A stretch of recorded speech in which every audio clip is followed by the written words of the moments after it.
¿Qué tal, amigos? Soy Elías Domingo. ¿Cómo estás, Ismael Soto?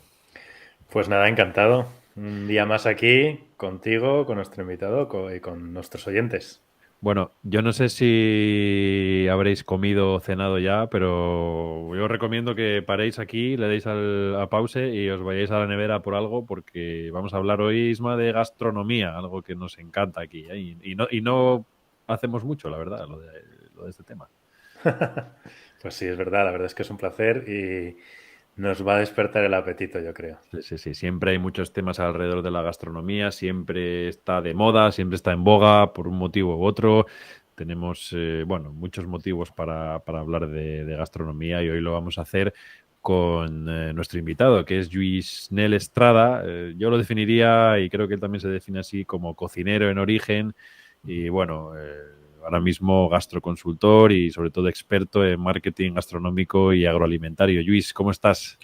Pues bien, buenas noches, encantado de estar con vosotros y compartir pues este espacio y bueno, pues experiencias, ¿no? Al fin y al cabo, bueno, pues trasladaré lo que buenamente os pueda responder a vuestras preguntas y intercambiaremos opiniones, ¿no? Que yo creo que eso es lo más importante. Seguro, seguro que sí, porque bueno, Lluís dirige una consultora que se llama 40 Primaveres, ya os podéis imaginar que está muy relacionado con la edad que tenía Que cuando, tenía, que tenía. cuando lo fundó. Bueno, 40 tienes y alguno más también, pero Eso. los 40 los tienes también, Uh-huh. ¿eh? Eso no se pierde. Y bueno, Lluís es habitual, bueno, es un personaje de referencia en Asturias, que es una región muy, muy rica en gastronomía, como todos sabemos. Lo podemos encontrar como autor de libros. El último es Asturias Cheese Revolution, del que luego hablaremos un poquito más. Productor de documentales gastronómicos, asesora a empresas, en fin, es una verdadera institución, yo creo, en la gastronomía en Asturias y, bueno, seguro que me dejo un montón de cosas que has hecho, Luis, pero no vamos a perder la oportunidad de hablar contigo porque pues tu perfil seguro que lo va a ver mucha gente después. Si te parece, yo quiero empezar por lo básico. ¿Qué es la gastronomía para ti? A mí me gusta pensar qué es lo que nos diferencia pues, del resto de los animales, ¿no? Que probablemente el ser humano es el único que lo hace, pero ¿qué es para ti la gastronomía? Para mí la gastronomía es una ciencia, ¿no? Es una ciencia que estudia pues la relación de nuestra especie con la alimentación, ¿no? Una ciencia de la que bueno, surgen pues también artes, ¿no? Porque bueno, pues que la cocina en sí es un arte, la culinaria, ¿no? Entonces yo así lo entiendo, ¿no? Como una ciencia muy amplia que abarca muchísimos aspectos, ¿no? Desde los alimenticios y nutricionales a antropológicos, a culturales, como no económicos, pues de todo tipo, ¿no? Hace unas semanas, un ministro al que tenemos mucho aprecio aquí en este espacio, montó una buena con el tema de la gastronomía en España, ¿eh? Y sin entrar en muchos detalles sobre el fondo de lo que decía, que esto, insisto, no es motivo de este espacio, o por lo menos no ahora, eh, ¿qué es para ti también, Luis, la gastronomía en España? Pero desde el origen, desde la tierra, desde el campo, desde la gente que lo trabaja cada día, cada mañana, que tú conoces muy bien y que yo creo que, sinceramente, no sé si estarás de acuerdo conmigo, pero merecen bastante más respeto, ¿no? Bueno, yo creo que juntamos muchísimas cosas en ese planteamiento y comparto tu planteamiento de base, ¿no? Yo creo que el ministro patinó y patinó mucho, ¿no? No sé si en su idea, la idea que te pretendía trasladar, pero sí en cómo la trasladó o lo que trasladó. Pues evidentemente todo lo que afecta a eso que comentábamos, a la parte productiva, económica, alimenticia en sí, ¿no? Pues estamos hablando de alimentar no solamente un Estado, sino bueno, alimentar humanidad, ¿no?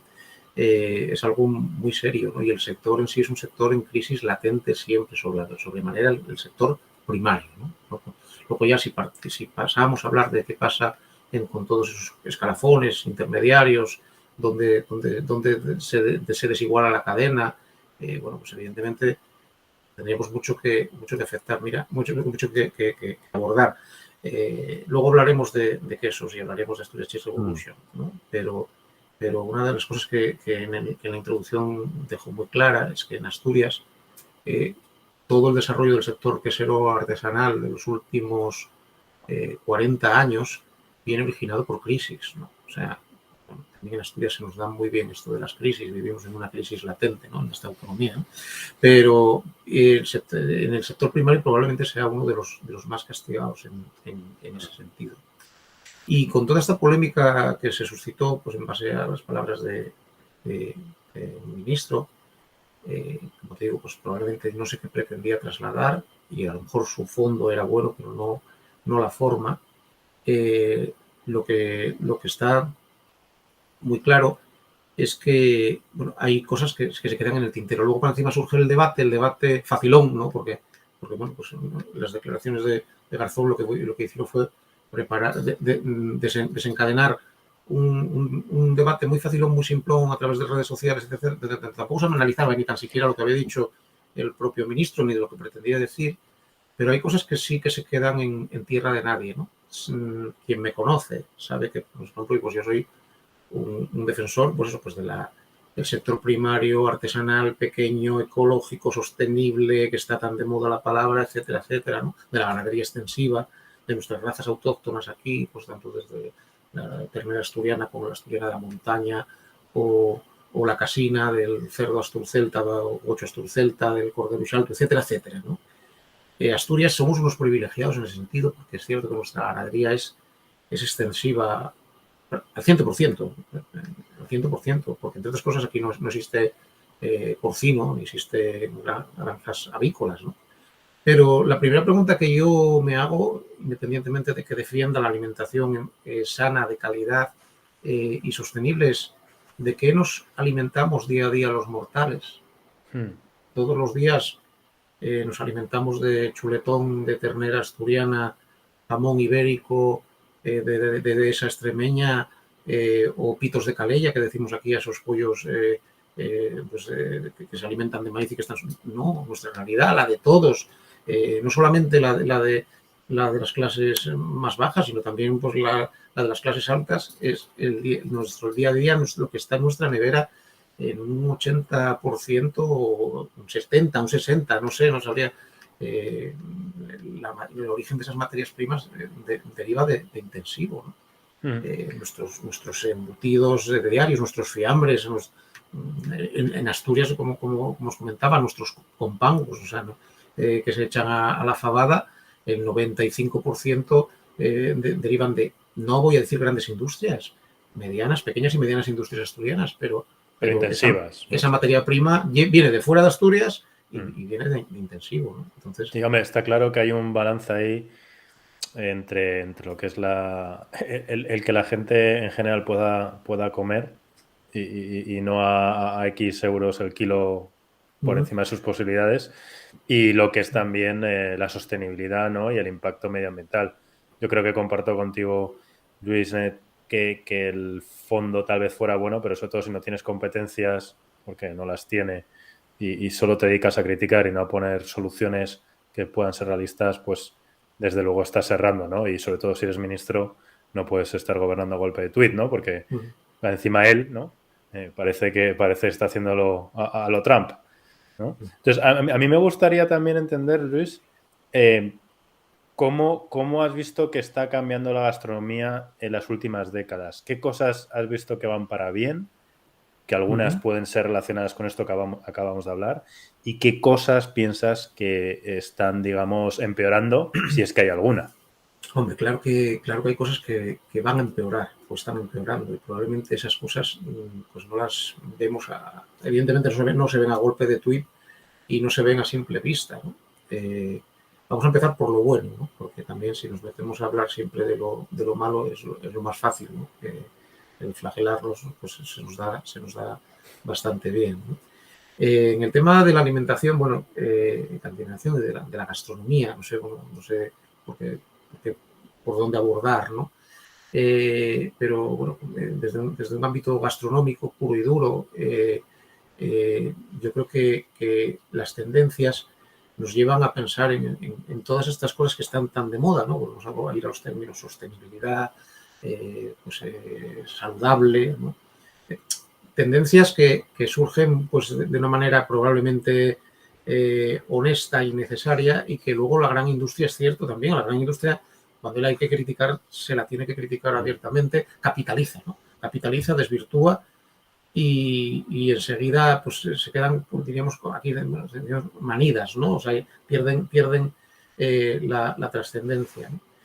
Hay una necesidad de alimentarnos mejor, y yo creo que eso socialmente, bueno, pues caló, y luego tenemos unos grandes prescriptores que son ni más ni menos que nuestros grandes cocineros, chefs, y eso cambió mucho en los últimos años. Hay una cosa que todos los años comento a mis alumnos en un máster de gestión de la industria alimentaria, que precisamente hoy teníamos esa clase, en la clase de cultura alimentaria, que no es otra que, bueno, que decir, uy, aquí tenemos grandes chefs que yo conocí y siguen siendo, y los conocí hace 20 años o 25 años, y cuando yo les hablaba de razas autóctonas asturianas, mostraban total desconocimiento, ¿no? Sí interés, pero total desconocimiento. Porque de aquella, pues la tendencia, lo que llegaba y donde pues, ellos fijaban todas sus miras eran Francia, y era pues todavía en esa cocina un tanto, cada vez menos, pero todavía un tanto francesada, y elaborar pues un buen foie o un pichón. Ahora, como casi siempre tuvieron que venir a decirnos de fuera, que lo importante también para ellos, o ellos en primer lugar, era consumirlo de casa, ¿no? Buscar la calidad en casa, ¿no? La cercanía, el kilómetro cero, que es un concepto que, bueno, pues que algunos ya llevábamos trabajando décadas, y ahora pues lo tenemos hasta en la sopa, ¿no? O lo ecológico y lo sostenible.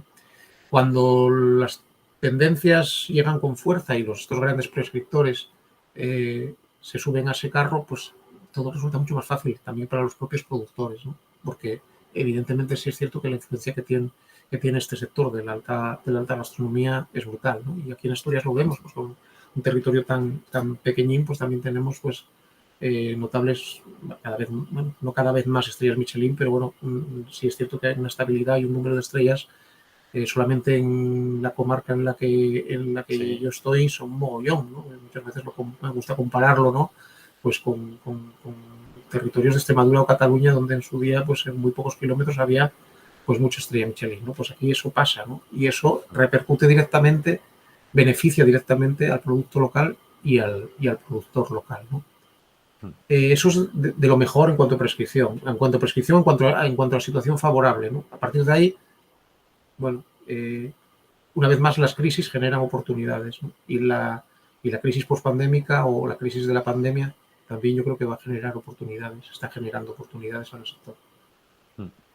Y por ver lo malo de las últimas décadas, que es lo que preguntaba un poco antes también Ismael,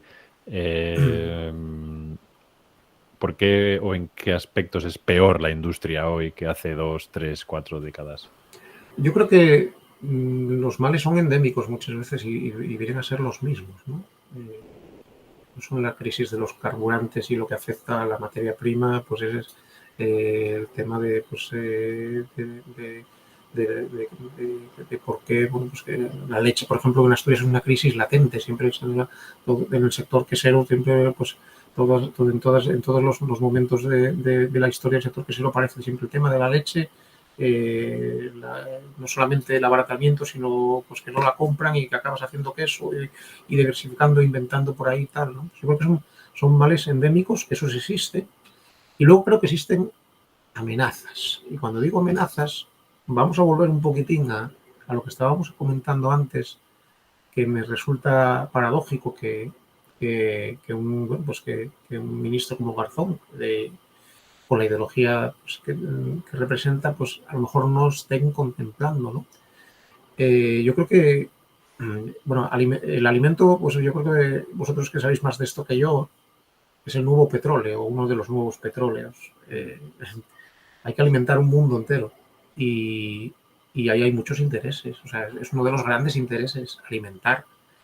Y la sostenibilidad, sí, la solución de la sostenibilidad, una de las soluciones va a ser eliminar cabaña ganadera sí, que reducir cabaña ganadera, bueno, pues evidentemente hacia la sostenibilidad, hacia el extensivo, pero luego el intensivo lo vamos a sustituir por laboratorio, laboratorios, carnes vegetales, plan base, patatín, patatán, que siempre van a ser propiedad de las mismas multinacionales.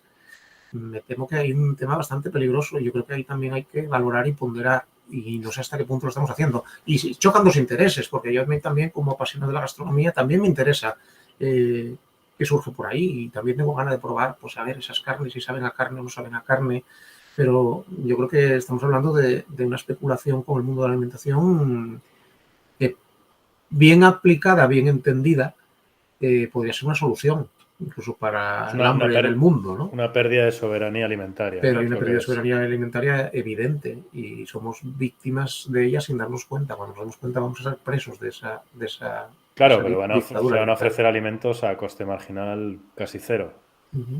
Entonces, justo lo que hablábamos antes, ¿no? La gente va a poder comer, bueno, en teoría mejor, digamos. Se va a alimentar. Se va a alimentar. Perdón, Elías. No, por movernos un poco también hacia eso que estabas mencionando ahora de carnes de laboratorio, estábamos Ismael y yo preparando este capítulo y me comentaba, oye, en algunas cadenas de pizzerías pues ponen un queso que está hecho con hongos, vamos, que son los hongos los que hacen el queso sin intervención de la leche, esa carne de laboratorio. Estos días estamos viendo también pues con esa especie de técnica de impresión 3D, ¿no? Capaces de imprimir, entre comillas, la grasa, el músculo, bueno, darle una textura y quizás una apariencia de carne de animal, pero en realidad echar un laboratorio para alguien como tú que ama la gastronomía y que vive de ella, pero que además la vives con pasión y con intensidad. Esto tiene que ser como una, no sé, como un aquelarre, ¿no? Bueno, yo lo entiendo como una amenaza, ¿no? O sea, pero por muchos aspectos, ¿no? Así lo entiendo, ¿no? A lo mejor, bueno, pues me tengo que tragar mis palabras dentro de 20 años, pero ahora mismo es lo que siento y lo que presiento, que es una amenaza. Y hay algo que podamos hacer. Está claro que, bueno, las tendencias y sobre todo si vienen de grandes empresas van a ser muy difíciles de parar, pero ¿en qué se va a convertir una buena carne o un buen producto? Lo primero que tenemos, o sea, ¿qué podemos hacer?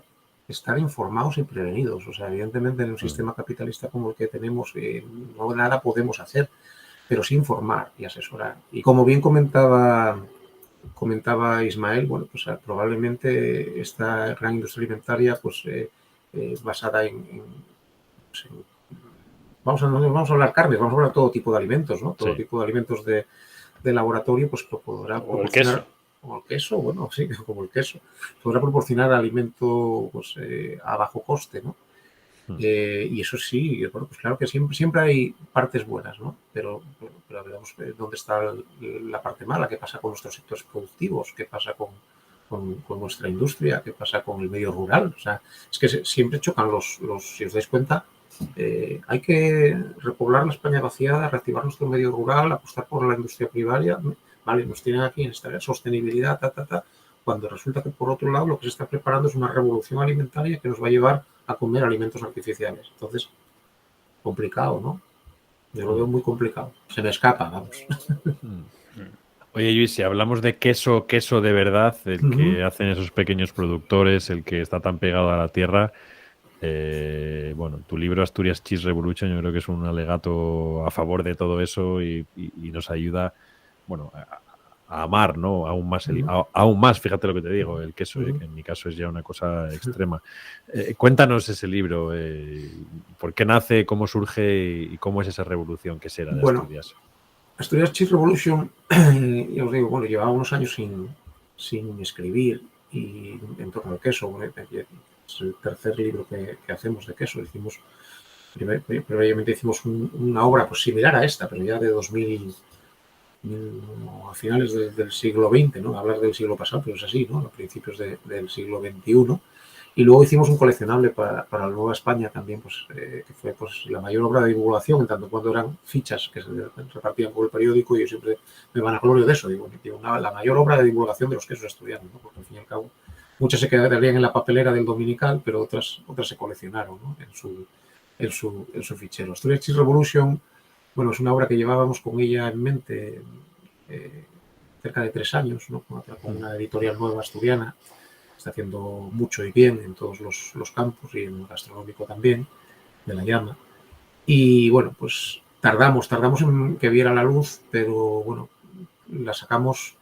El interés de la editora, de Ana Roza, era pues que tener una obra de quesos asturianos, también, pues eso, también en inglés, ¿no? Y fuimos un poquitín pues seguir el sistema de seleccionar, ya no hablar de 40 quesos, porque Asturias es el país de los muchos más de 40 quesos ahora mismo, pero bueno, seleccionar en tanto la misma cifra, la volvimos a seleccionar 40 variedades, por un tema un poquitín de que ese número siga siendo referencial, y hablar de ellos desde una perspectiva de, bueno, pues seleccionar desde lo más tradicional, clásico, con denominación de origen, a muchos que subieron en lo que a mí me gusta denominar la primera revolución de los quesos asturianos, más luego esas nuevas joyas gastronómicas que van apareciendo, pues cada vez más novedosas, donde aparecen nuevas técnicas de elaboración, quesos empleando técnicas internacionales con nuestra materia prima, por lo tanto pues resultan unos espectaculares pastas blandas, unos espectaculares quesos chedarizados, bueno, cocinas de muy pequeña producción muchas veces, pero que son muy interesantes. Y luego su aplicación gastronómica, ¿no? Pues una batería de recetas sencillas donde pues, los amantes del queso pues, puedan también practicar en la cocina, ¿no? Y podamos buscar formas de aprovechamiento de los quesos. Muchas veces el queso artesano tiene menos cuota de meta, pues sencillamente pues, no, en casa no lo comemos, se nos va a estropear, bueno, cocina con él, igual que vas a cocinar pues con un queso industrial, con un queso rallado, pues cocina con tus buenos quesos, rallándolos, fundiéndolos, haciendo mil cocinas. Básicamente es eso. Lo que sí lo diferencia de las otras obras que hicimos hasta ahora, pues es precisamente la introducción, donde lo que pretendo es, en muy pocas páginas, pues eso, recoger esos dos momentos, esos últimos 40 años.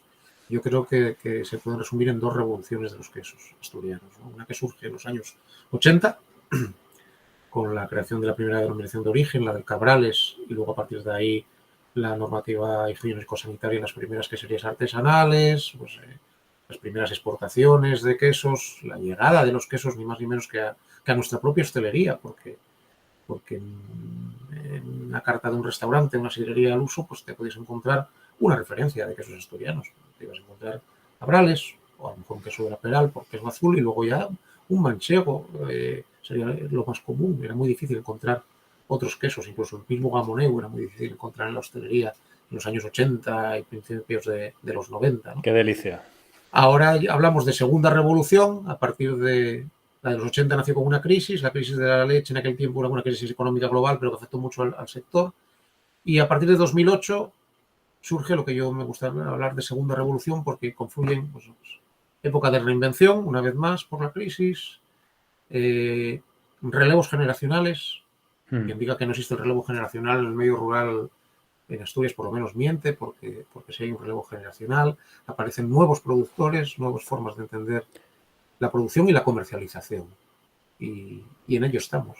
Está pasando en Asturias como tal vez en el mundo de los vinos, que entra gente nueva con nuevas ideas, intentando romper los moldes. Sí, y entra además gente pues con formación, ¿no? Con formación que tecnológica, que evidentemente el quesero pastor tradicional pues nunca tuvo, ¿no? Entonces, y de hecho ahora mismo pues lo que suscita es muchísimo interés tanto en las familias caseras tradicionales como las segundas generaciones o terceras generaciones de estas familias, también en recibir formación, en actualizarse, en saber el porqué de las cosas. Ellos saben cómo se hace un queso, pero no saben por qué ese queso, por qué su queso, su gamoneu, su Cabrales o su Vidiago tiene las características que tiene, y qué es lo que pasa en ese queso cuando se elabora, o cuando se ahuma, o cuando pasa por la cueva, ¿no? Y una vez que adquieren esos conocimientos, todo es mucho más fácil, ¿no? de seguir el proceso y rectificar cuando se pueda rectificar, se convierte en una tarea mucho más fácil, ¿no? Oye, Luis, ya para terminar, que no tenemos tiempo, pero sí que me gustaría, hemos hablado hemos tocado Francia, que yo creo que cuando hablamos de gastronomía, no sé por qué, pero siempre de una u otra manera acaba saliendo este país. Fantástico, por supuesto, por su gastronomía, pero sí que es verdad que yo siempre, bueno, el queso y el vino francés, el aceite italiano, ¿no? Te vas fuera de España, a América, por ejemplo, a otros sitios y parece que hay ciertos referentes que son muy difíciles de cambiar y realmente cuando tú, como español, pero no siendo chauvinista, sino simplemente siendo objetivo, te das cuenta de que en España hay muy buen producto, muy bien tratado y que muchas veces, por ejemplo, pues es famoso, ¿no? Los casos de los aceites que se envasan con nombres italianos o con denominaciones que suenan a italiano para venderlo fuera. ¿Qué nos falta para tener ese empaque internacional? ¿Es una cuestión de tiempo? ¿Hace falta más trabajo, más implicación de productores, de gobiernos, de consumidores? ¿Cómo lo ves tú esto? Es que ahí es donde está el gran problema. El problema no es hacer buen producto. El problema es vender, ¿no? O sea, es vender y vender de una manera justa y vender bien, ¿no? Y es muy complicado. Yo a nivel autonómico es la batalla que tenemos, ¿no? Llevo 2 años pues aportando mi granito de arena también pues, a nivel de administraciones, de grupos de productores, etcétera, etcétera. Y chocamos casi siempre con los mismos muros, ¿no? O sea, a ver, evidentemente falta promoción, sí, siempre falta promoción. Falta especialización, bueno, también, o sea, también para vender ahí afuera hacen falta certificaciones, hacen falta garantías, hacen falta muchas cosas que para vender en tu comunidad autónoma o al pequeño hostelero no hacen falta, ¿no? Ya mismamente para entrar en canal ordenado hacen falta muchos requisitos que muchas veces el pequeño productor no tiene. Entonces, hace falta ¿con qué se nos puede ayudar o con qué se puede apoyar? Bueno, pues evidentemente con facilitar. Lo primero, menos burocracia, lo de siempre, y supongo que aquí en Bola de Cristal saldrá muchas veces esto porque pasa en todos los sectores, ¿no? Tener en cuenta que si hablamos de pequeños productores, realmente de pequeños productores, esos pequeños productores tienen que, vamos a volver a seguir con los queseros. Queseros tenemos 2 tipos, ¿no? El que es ganadero y el que no lo es. Si hablamos de un quesero ganadero o de un pastor, pues tiene que desde manejar su ganado, ordeñar la leche, elaborar su queso,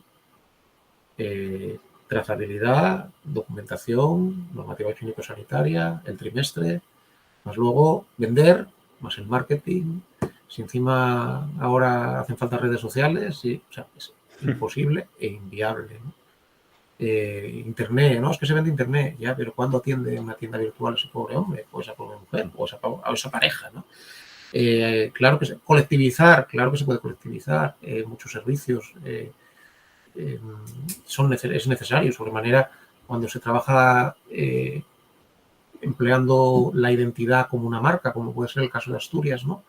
Hay muchas cosas que administrativamente se podrían facilitar, desde temas de agrupaje de productos, desde temas de almacenaje, de distribución, operaciones comerciales. Hay cosas que se están haciendo, ¿vale? Hay muchas cosas que se hacen, pero hay muchas cosas que se hacen a las que tienen acceso determinados productores que ya, como quien dice, son mayores de edad, crecieron, ¿no? Como comercializadores. Los pequeños, muy pequeños, bueno, pues al final se ven obligados a tender a hacer pues casi que una venta muy directa y muy especializada y colocar su producto en los sitios donde realmente pues lo pueden colocar y saben que les va a repercutir con una buena relación calidad-precio, ¿no? Desestacionalizar. Aquí en Asturias nuestro producto de calidad está muy estacionalizado, depende muchísimo del turismo, ¿no? Pero es que luego hay que conseguir que ese turismo que viene y compra nuestro producto se convierta en un cliente cautivo, ¿no? Y ahí fallamos en esa conversión. Es que esa pregunta, Elías, da para otra bola de cristal o otras 2. Oye, pues ¿por qué no, eh? ¿Por qué no hacer otra? Porque hoy ya se nos ha acabado el tiempo, pero yo creo que es importante, ¿no? Poner en valor el trabajo de los productores nacionales y, bueno, de nuevo, volviendo a lo que hablábamos al principio, que ir a un medio internacional a criticar a los productores españoles creo que no es el camino. Pero bueno, Luis, ha sido un placer, te agradecemos de verdad muchísimo tu tiempo, te volveremos a llamar, por supuesto, y si es con un plato de queso delante, pues mejor. Bueno, bien. Te enviamos un abrazo muy fuerte, muchas gracias. Pues un abrazo y muchísimas gracias, Ismael, Elías. Y un abrazo, Luis. Aquí estamos. Un abrazo, Luis, y voy a leerme de tus libros, pero vamos, encantadísimo, con mucho interés. Mucho mejor comerlos casi, ¿eh? Comerlos. Leer y comer, ponerlos en práctica, hay que ponerlos en práctica. Es una idea, también, para hacer un libro comestible y lo compras. Seguro que lo van a hacer. ¿No? Lo compras, lo lees y luego de postre te lo comes. Y bueno, es un producto, un NFT de estos, que está tan de moda ahora. Y a nuestros oyentes y también a quienes os hayáis visto a través de nuestro canal de YouTube, pues gracias por estar ahí. Os esperamos en nuestra página de LinkedIn, Bola de Cristal Podcast. Bueno, ahí no podremos subir los quesos de los que habla Luis, pero seguramente sí sus referencias, sus libros y un montón de información. Y recordad que nos vemos en el futuro.